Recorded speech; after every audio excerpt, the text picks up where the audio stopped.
आज हम लोग समझेंगे CAG के बारे में, जो कि दिल्ली पुलिस के एग्ज़ाम के लिए बहुत ही ज़्यादा इम्पोर्टेंट टॉपिक है। तो देखो, इसमें टोटल 4 आर्टिकल्स हैं।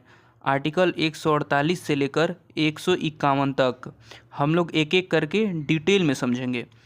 तो आर्टिकल 148 कहता है कि CAG का अपॉइंटमेंट प्रधानमंत्री की सलाह पर राष्ट्रपति करेगा और एक बार अपॉइंटमेंट होने के बाद ये 6 साल तक अपने पद पर बने रहेंगे या 65 साल की उम्र तक। जैसे मान लो कोई 50 साल की एज में CAG अधिकारी बन गया तो वो 56 साल के बाद रिटायरमेंट ले लेगा जैसे उसका 6 साल कंप्लीट होगा। अगर मान लो वो 62 साल की एज में CAG बनता है तो उसे 3 साल बाद ही CAG के पद को छोड़ना होगा, क्योंकि उसकी उम्र 65 साल कंप्लीट हो चुकी होगी। CAG का पद संभालने से पहले CAG का भी शपथ ग्रहण होता है राष्ट्रपति के सामने। 3rd schedule of Indian constitution में भी ये बात लिखी गई है। CAG की सैलरी देश के सांसद कानून बनाकर तय करते हैं।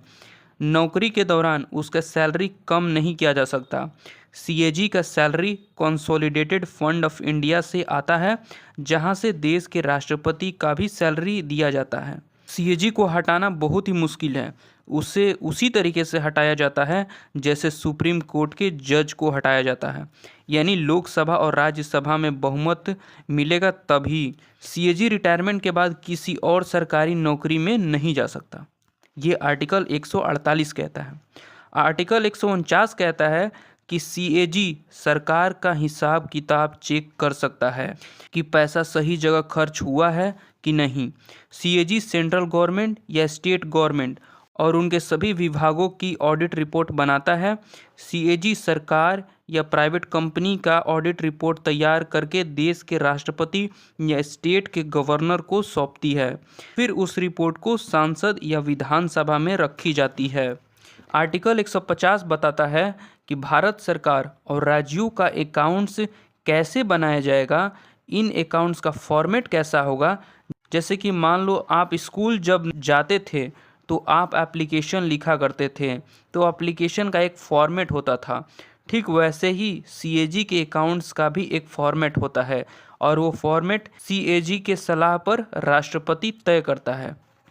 आर्टिकल 151 कहता है कि CAG की ऑडिट रिपोर्ट राष्ट्रपति लोकसभा और राज्यसभा के सामने रखेगा और स्टेट की रिपोर्ट गवर्नर को भेजी जाती है और गवर्नर उस रिपोर्ट को विधानसभा में पेश करवाते हैं। इस रिपोर्ट की जांच जो है वो पब्लिक अकाउंट्स कमेटी करती है कि आखिर ये रिपोर्ट कितना सही है और कितना गलत है।